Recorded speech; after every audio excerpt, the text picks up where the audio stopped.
Hello everyone, today we have a very special guest from Europe. Hello. Hello, Thanks Sven. for having me. Yeah, thank you very much for your time. Today we are in Seoul and he's visiting Seoul for his business trip. What is your name? My name is Sven Breuner. Sven. Okay, Yes. you're from Germany. Germany. He's coming from Germany. And why are you here in Korea? I'm here in Korea because I'm the field CTO international of Ba스트데이터, which basically means I'm responsible for everything outside of the United States. And because we this year opened our new Korea office here, I so I'm see. using the opportunity to familiarize myself with the country and talk to some of our potential large customers in this country. I see. So you're from Ba스트데이터. Correct, yes. Okay, what is the company about? Oh, the company is about a new concept to store data these days. We all know the internet wave that started in the late 90s and that changed our lives, of course, forever, and also changed the way we do business forever, of course.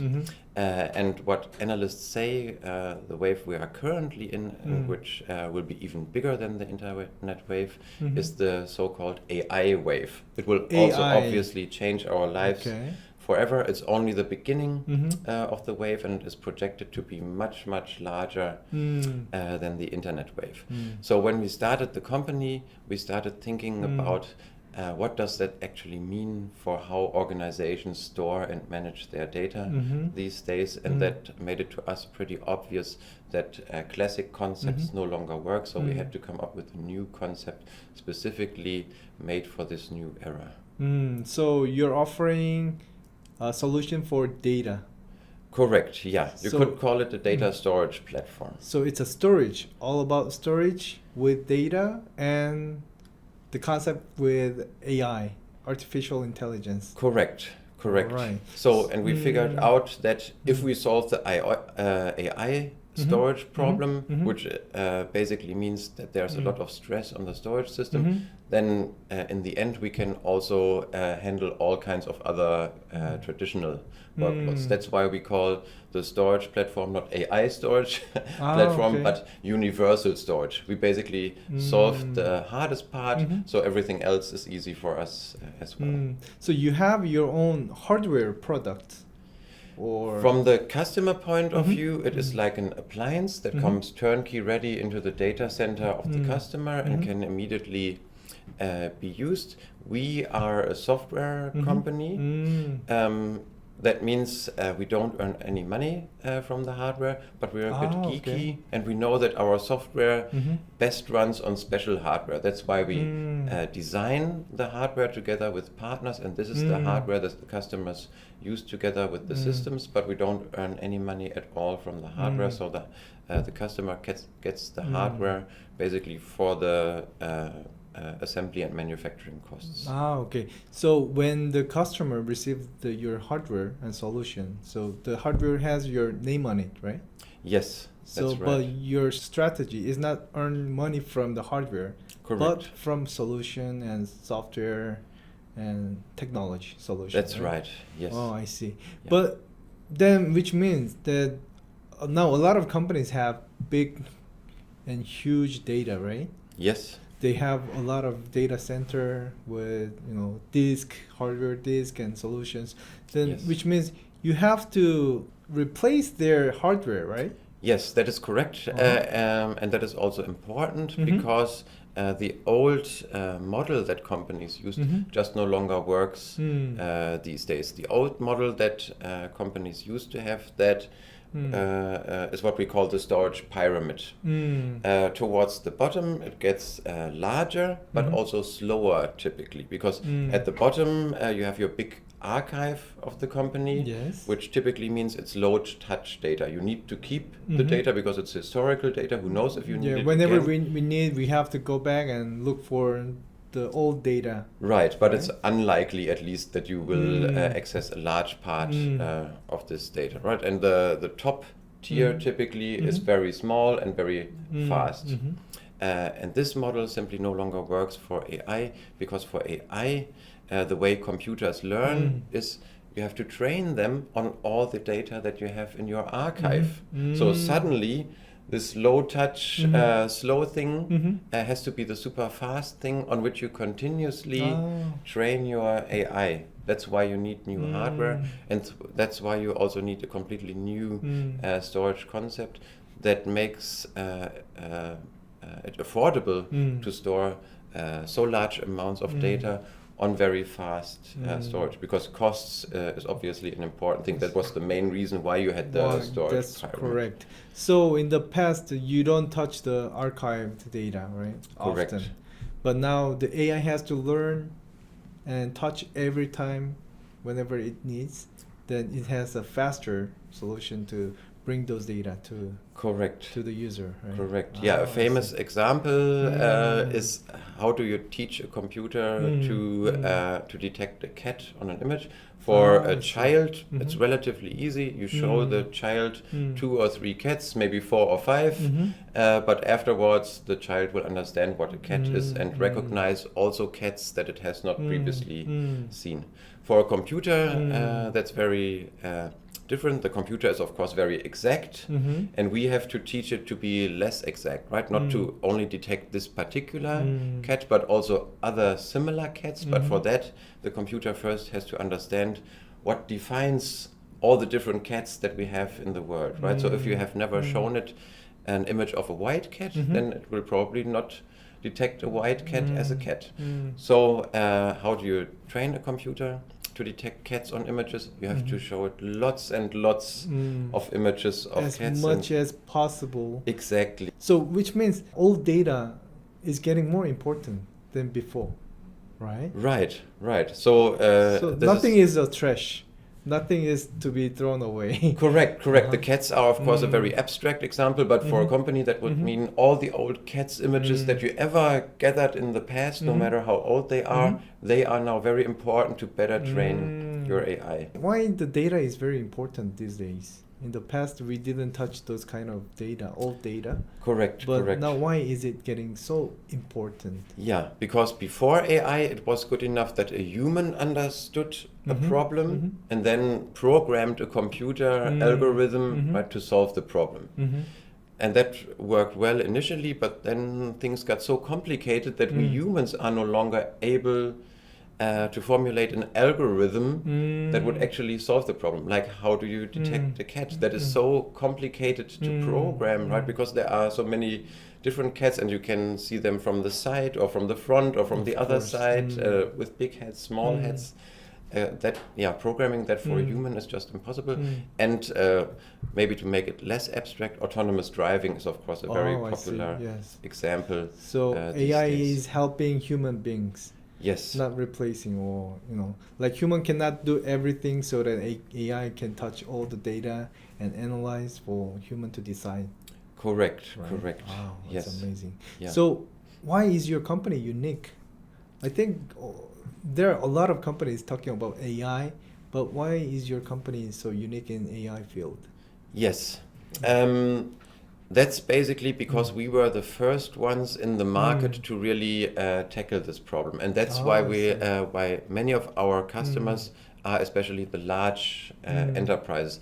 Smaller scale AI, that often works with classic solutions well enough, we could say, right? But as soon as things get serious, as soon as AI really becomes the core of the organization that it needs to rely on, then you really need something new. So those big enterprises, they adopt your solution. Yes. Why can't they do in-house, internally? Well, developing these systems takes a very long time. Yeah. It's a huge investment in R&D. Right. Because we had to come up with special approaches to, on the one hand, use cheaper hardware. Right. We use what we call all-flash hardware. This hardware is typically very expensive. We SSD? found a way. Yes, exactly. SSDs are one example of all-flash hardware. this hardware is typically very expensive in the flavor that you would use in your servers. On the other hand, you know that in every laptop nowadays, on every smartphone, we also have flash storage. Of course, it's a yes. different and significantly cheaper type of flash storage with special properties. That's why it was previously not usable in servers. And we found the recipe to make this cheaper type of flash storage usable in servers. Oh, so if the companies that are using the current model, like the hard disk or the storage, Yes. By adopting your solution, they can reduce the cost. That is right. Right. Cost is is one of the major issues if you want to go large scale with all flash storage. But we basically wanted to learn everything that our competitors did wrong in the past. It's our advantage that we started later, right? So at least we should learn from the mistakes of others. So coming up with this innovative new approach is one thing, but also the way we handle the support model, the way we license the software, for instance. The software can be licensed in increments, so the customer buys a full box, but that does not mean that the customer has to pay the software price for the full box if they are initially not using all the capacity Of course. of this box. And we have a team of global support engineers, we call them co-pilots, around the globe, and guarantee, for instance, 30 minutes response time if the customer ever has an 30 issue. minutes? 30 minutes, yes. Worldwide? Every day of the year, yes, worldwide. Wow. So your supporting organization is in Europe, Asia, America? Where are they? We have people, actually we have also a colleague from that team here in Korea, in Australia, several people across Europe, across the United States. That's why it's so easy for us. You guys can cover all the global market. Correct. But see. Normally we try to pair enterprise customers with a certain dedicated person from our support team. That's why we call our members of the support team the co-pilots. Co-pilots. Yeah, because they are not only there for problems, they are also there for all kinds of consulting questions. I see. And they would respond to such requests by default, but in case they are sleeping, which they do a few hours per day, Of course. then we have enough people around the globe I to see. take over. But in general, our concept is whenever the customer has an issue, then the customer should not even need to contact us. We will contact the customer because our systems have so-called call home functionality. That means in regular intervals, they report their health status to us. So if there So you can monitor and detect the problem before the customer realizes. Yes. Wow, it's amazing. Yes. So they don't even know what is happening, but you guys know first, and then let them know so that you can prevent any accidents. Correct. happening, right? That is a really amazing experience, and that's also part of why large enterprises trust a young company like Bassdata to build really large systems that are the core of their AI. Is there any other competitor or similar company in the market? There are competitors for sure, but other companies that make storage systems, they try to also come up with solutions, but I would say they haven't figured out the recipe to make these systems so affordable. They don't have our special support model and things like that. And of course, we now that we are already ahead of the competition, we also try to stay ahead of the competition. So we say, building the perfect storage system for AI and any other kind of tough workloads was only the beginning. What could now be the next step? The next step for us will be just that we try to connect different data centers together and make them appear as a virtual large single storage system. Okay, so you can control in a single monitor, right? Correct. Yeah, edge is a very popular term these days. It can be your self-driving car, or it can also be a small data center that you have spread across different countries and so on, and that maybe need to synchronize their data continuously back to the main system where you can do the actual analysis. So your company has created a new market, right? Yes. By addressing new solution. And so you guys are the first mover in the market. Can you say? Yes, yeah, you could say the demand in the market was there already, right? We started interviewing customers when we founded the company to make sure that we are building the right product for this deep learning wave. So the wave was there already, but we were the first ones to really build a product dedicated to this wave. How old is your company? When was it founded? Yeah, it was founded in 2016. 16. Yes. Wow, only 6 years or 7 years, right? Yeah, in Wow. 2019 we had the version 1.0, you could say, of our product. Before that, we were basically in stealth mode and had a few test customers because we love getting feedback from customers that help us to shape the product. But for a storage product, some features are basic, but then for every feature that you do, there are certain nuances that you need to do right to make it actually useful for customers. The worst thing would always be that you develop a new feature, and because you did a detail not right, nobody can really use the feature. Then you would have wasted a lot of time. So we try to really carefully listen to the feedback from our customers. So when did you join this company? I joined the company early last year, in March last year. Yeah, and that was the point in time when we started the international scale out of the business. So the business headquarter is in New York. Okay. The first few years we almost exclusively offered the product in the United States, and after we validated that the customers love the product and it works robust in production use cases and so on, then we had the trust in ourselves that it is time to start the global scale out of the company, and that's how I joined the company as Field CTO International. Very good. Then you guys are quite new company and bringing new concept to the market. So you are competing with the big giant companies that has server, storage, software, all the solutions together, and of course the customers. It is very hard to understand new concept, and they are just getting used to the legacy system, and they don't want to change it. So what's your strategy?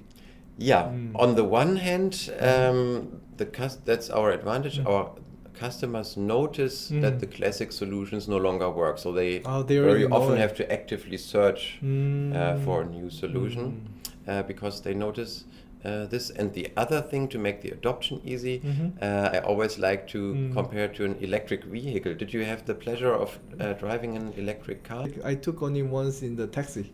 Vehicle taxi. Okay, yeah. So you know that from the outside it looks like any other car, right? It was very similar. Yeah, that's what we try to be. From the outside, we try to look like all the other enterprise storage solutions that the customer is familiar with, so it's very easy for them to switch to a vast data storage solution. But then in an electric car, when you hit the gas pedal, you immediately notice that something is completely different under the hood. And that's the same also with vast data, right? When they start running their workloads on a vast system, they notice, okay, something so you're is very different. Providing like a test. Do you offer any trial experience to the customers? Yeah, we have so much trust in our solution that we actually offer all our customers full 60 days right of return. 60 days? Yeah. They can use it? Correct. If they don't like it, they can return? They can return within 60 days, and get a full refund. Full refund? Yes. Wow. So have you guys refunded already? So far, luckily, we never had that case. Yeah. Which means customers liked it. Correct. Yeah. Oh, I see.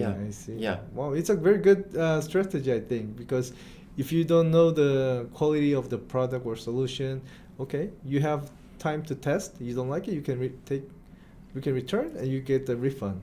Correct. Wow, Yes. Okay, we also offer proof of concept systems.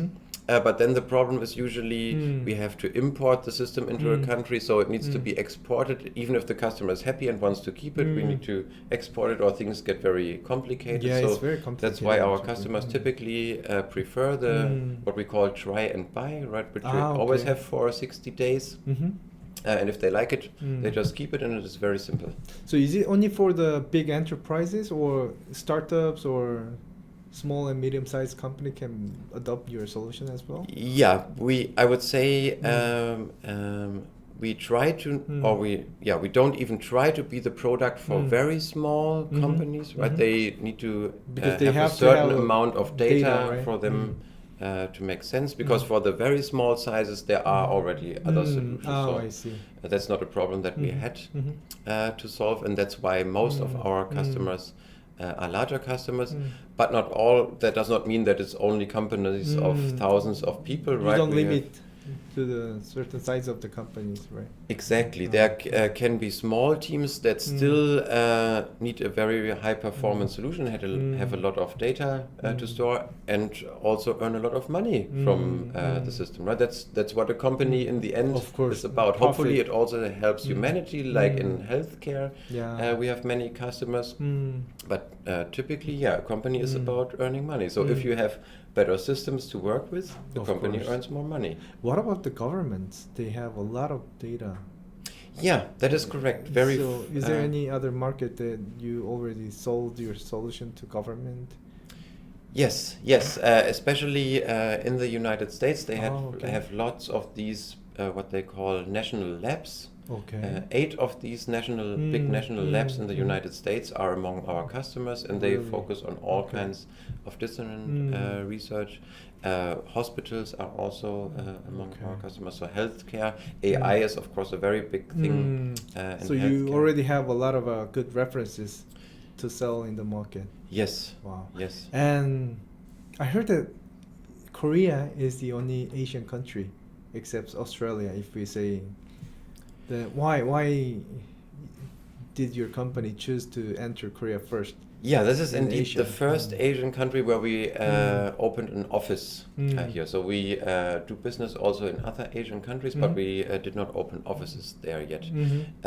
We chose Korea because we see that this is a very technologically advanced country with companies like Kakao and Samsung and Naver Yes. and things like that. A lot also happening in the space of autonomous driving. Here the healthcare system is also very advanced with respect to AI. So we saw that there are a lot of problems to solve, which for us means a lot of opportunities to help these companies with their AI approaches. So that's why it made so much sense for us. Okay. Wow, I got very new concept today, and I hope all the other companies also get to know your company, your solution, and enjoy it, right? Yeah, the new I hope so. technology, and I hope you guys can do a big business in Korea. Thank you. I'm definitely Yeah. enjoying a lot being here. So I hope I have lots of opportunities to come back because there are so many interesting projects to discuss. All right, very good. Thank you very much for your time today. Thank you very much. All right, thank you. Okay, bye bye.